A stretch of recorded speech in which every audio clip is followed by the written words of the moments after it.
Okay, Justin mawulire genfuna ekiri e Kalangala bassebo ne bannyabo kigambibwa mbu okulonda akalulu k'omubaka omukyala agenda okudda mu bigere bya eyali omubaka waayo Helen Nakimuli yafa. Omukyala amanyikibwa Irene Nampala owa National Unity Platform yandibanga yakyaleebeza banne wabula okusinziira kubali ku ground omukyala Betty Namboze Bakireke eyakulembeddemu ttiimu ya National Unity Platform okulabanga efuna obuwanguzi wali eri e Kalangala avudde n'ategeeza nti embeera eyatuukawo e Kayunga embabegako erabika eyolekedde okutuukawo e Kalangala singa bannakalangala tebavaayo kwerwanirirako. Era mu mbeera emu n'ategeeza nti National Unity Platform eraze nti y'amaanyi nnyo okusinga abantu bonna bonna ababadde bajoogerera. Mu bigambo bye Betty Namboze Bakireke ng'ayogerako eri bannamawulire bw'ati bw'agambye. Katukomewo. Ebintu ebinsanyusa byosobola osoma mu bintu nga Kalangala eno nti eri abo baali bagamba nti no NUP wave nti kibinja ky'abantu abazze n'omuyaga bajja genda n'omuyaga.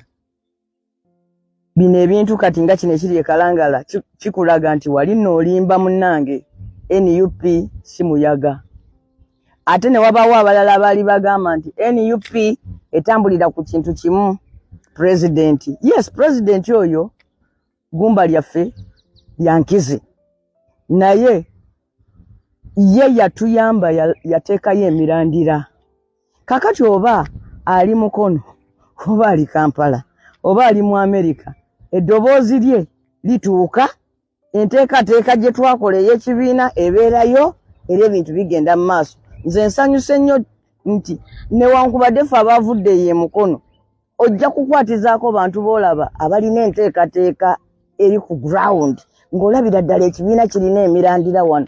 Nze neewuunyiza ekikuube nti ekikuube omuntu gye yali tasuubira baabadde balina kugenda bugenzi bakyuse ebivudde mu kalulu kifuba naye nga NUP ekulaga nti nako akalulu ekawangudde naye nga gw'olina kgenda n'oteekawo omundu n'ogamba bannange newankubadde mulonzo NUP kati ffe ku mundu tutaddeko chairman y'ono. Kati ekyo kyanjawulo. Waliwo luli bannaffe nga tetusobola wadde n'ofuna bakandidate mu bitundu ebyo naye kaakati kandidate we NUP osobola mpozi kuleeta mundu nobba kalulu sinakubba kalulu naye noonyaga kaki kanyage. Kati olwaleero wano kyetulina okwongeramu oba oliawo kyetutaakola kikuube kwe kugamba nti tetugenda kukkiriza muntu kunyaga bunyazi kukyusiza kalulu awo nga tulaba nga bwe batukola e Kayunga ku nnakwedde nti omuntu najja mumaze okuwangula naye n'akyusa bukyusa kaki bivudde mu kulonda kifuba n'abaleka ne DR forms mu ngalo ez'obuwanguzi. N'olwekyo abantu b'e Kalangala kati ataawo mwe mulina okuteeka essuula empya nti kimaze okweraga nti NUP ewangula. Ekyo kimu. Kati ekyokubiri nti abakulu bano tebakyalina nsonyi basobola n'okunyaga obuwanguzi mu ngeri esingayo okubeera embi nti ne bakulekaawo ne results nga zisoma ggwe bo ne beerangirira. Kati ate ekyo kye tubagamba muteekemu amaanyi olwaleero tuteekewo essuula empya titosobola kutuleka buwanguzi mu ngalo gwe n'ogenda n'olangiriramu atawangudde. Ekyo kye tulina okulaba olwaleero nga tutuukako. Ate ekyo kituukako n'amaanyi g'abantu nti bassebo ne bannyabo temugende eka ne mwebaka. Kanaka olwaleero teri kwebaka e Kalangala. Bw'omala okuba akalulu teweebaka mbu nookeera enkyobuuze mbu omuntu waffe baamulangiridde. Nedda bassebo ne bannyabo. Eyo kasite essaawa z'okulonda ziggwako omuntu wammwe ng'awangudde eyo ku kizinga kyewammwe mwe mugyeyo eŋŋoma mugira mukuba nga muzina nga mwerangirira ebivudde awo ewammwe mwe mulangirira ebivudde awo ewammwe. Kale tulabe nga buli kizinga ku buli kizinga bizinga 82 buli kizinga bazina amazina bakuba eŋŋoma Nampala awangudde. Kale ate tulaba abali ku district we balangiriramu omulala. Ne ekizibu ne kwe kugenda okwebaka. Temwebaka bassebo ne banyako. President eddoboozi lye yatuweereza mwaliwulidde lyabadde clear nti bassebo tulemereko tubasiike tubasiike tubasiike tubasiike tubasiike.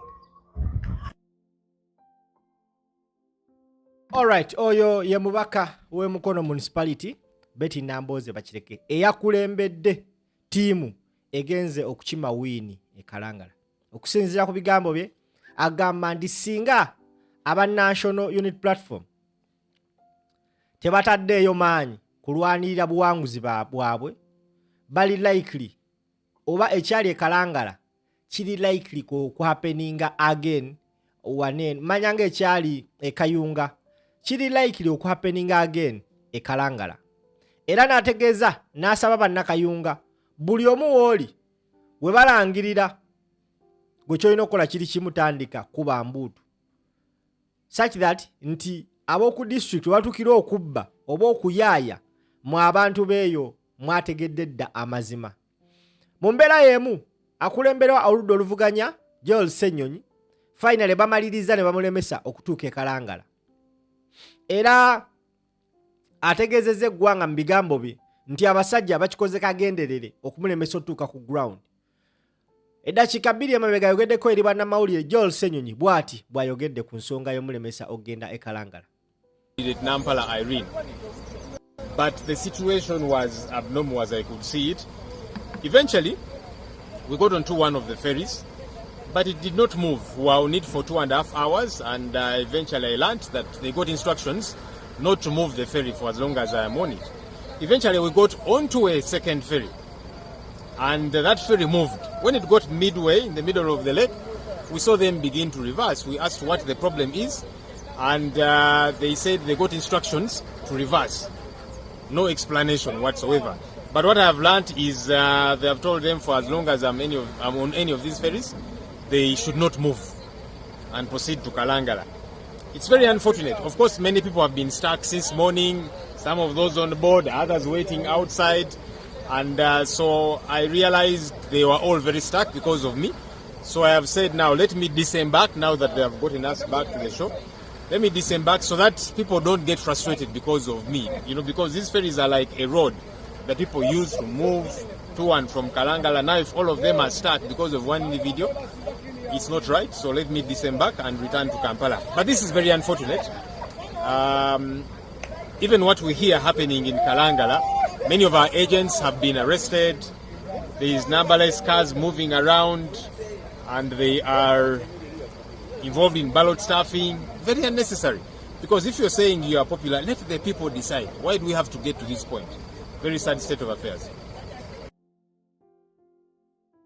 The Right Honorable Joel Ssenyonyi ngono ye leader of opposition. Bidawona bade bigenda maaso ngeri abekibiina oba abekisinde nze njita WhatsApp group kya PLU bateekateeka okumuvinga motion okubanga bateekawo embeera nti leader of opposition agenda kubanga alondebwa kossa ne commissioner wa parliament. Etteeka lino lyasooka leetebwa omukulu amanyikibwa nga lumu mu parliament.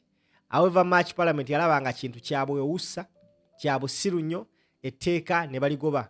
Now balikomezzaawo era abasinze oditeekamu amaanyi ekisinga okwewunyisa ba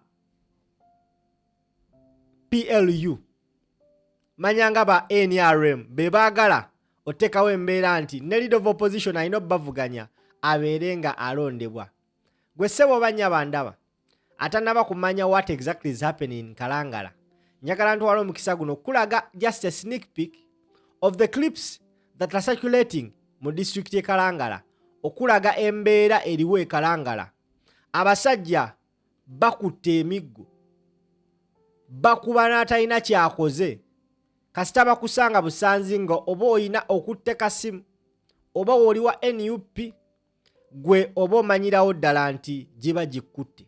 That is a silent oba a secret camera that try to record or capture some of the moments of the guys abatambula n'emiggo nga bateekawo embeera e Kalangala okuba abantu. Imagine this is happening in this country Uganda. Basabo ne banyabo bampita kali Lugambo Pro Max Simple msingenda kutusako events zonna. Make sure you subscribe and share the video.